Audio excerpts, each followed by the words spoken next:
Hi, so today we're going to talk about the subject, why are gymnasts so muscular? Later on, I'm going to talk about a few things such as training routine, training volume, and also the issue of performance enhancing drug use in gymnastics as compared to other sports. But the first thing to get out of the way is quite simply, no, doing flips is not really going to induce much, if any, kind of upper body development or hypertrophy. So I can say before I started cross training in gymnastics, the first sort of things that I thought about when I thought of gymnastics were flips and tumbles and that kind of thing. But I can say if most of you are watching this, you're probably thinking of Olympic gymnastics. And some of the confusion with that revolves around the fact that, first of all, it's a team sport and it's broken down into 6 events. And the fact is, because it's a team sport, everybody has to have some kind of competency on each event. So even when you hear people talking about like a floor specialist, they still need to train on the rings in case one of their competitors pulls out. And so the 6 events are, you have the high bar, where there's a lot of resistance training. There's the pommel horse, where you're doing swivels, working your arms and that kind of thing. There's a degree of resistance training there. There is the steel rings, which obviously, muscle ups, doing the iron cross, there's a massively kind of resistance strength challenge event. That's the real standout that people think of when they think of gymnasts being strong. And then there's also the parallel bars as well, which is also, you're going to be working your arms most of the time. And then the 2 final events, which is probably, where some of the confusion comes in, is the vault and the floor routine, where you're not really going to be doing much kind of resistance or upper body work.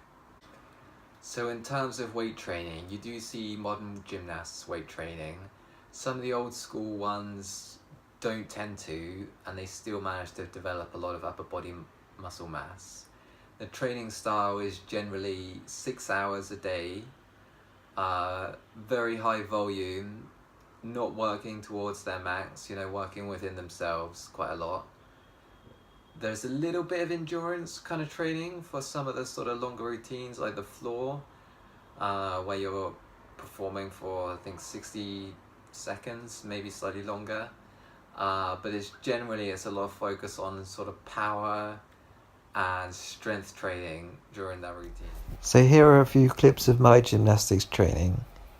I came from more of an endurance background and competed in semi-pro MMA. I cross-trained in gymnastics because I was thinking of training as a stuntman in the UK. Obviously I don't have the same kind of upper body development as a gymnast, mainly because I focused in tumbling when I was doing gymnastics. Now, an interesting factor is that never once in the history of modern artistic Olympic gymnastics has a competitor ever been caught with any kind of anabolic steroid, pro-hormone, just any kind of anabolic agent, just generally. So to me, you can say that drug testing is fallible, but if nobody's ever getting caught, then that really suggests to me that it's generally a cleaner sport. There might be a small percentage of them who are using and getting away with it, but as you see in events like cycling and sprinting, frequently people are testing positive. And when they do, the rumour is obviously, this guy was using for months or years before he actually got caught. But then you look at gymnastics and you say, well, the testing is not infallible. In fact, it's very fallible, but at the same time, it does work some of the time. So it's hard to make sense of the fact that not once has a gymnast ever been caught. So I'm going to put a few links in the description that will support this, but I really feel like most of the gymnasts out there are really clean athletes.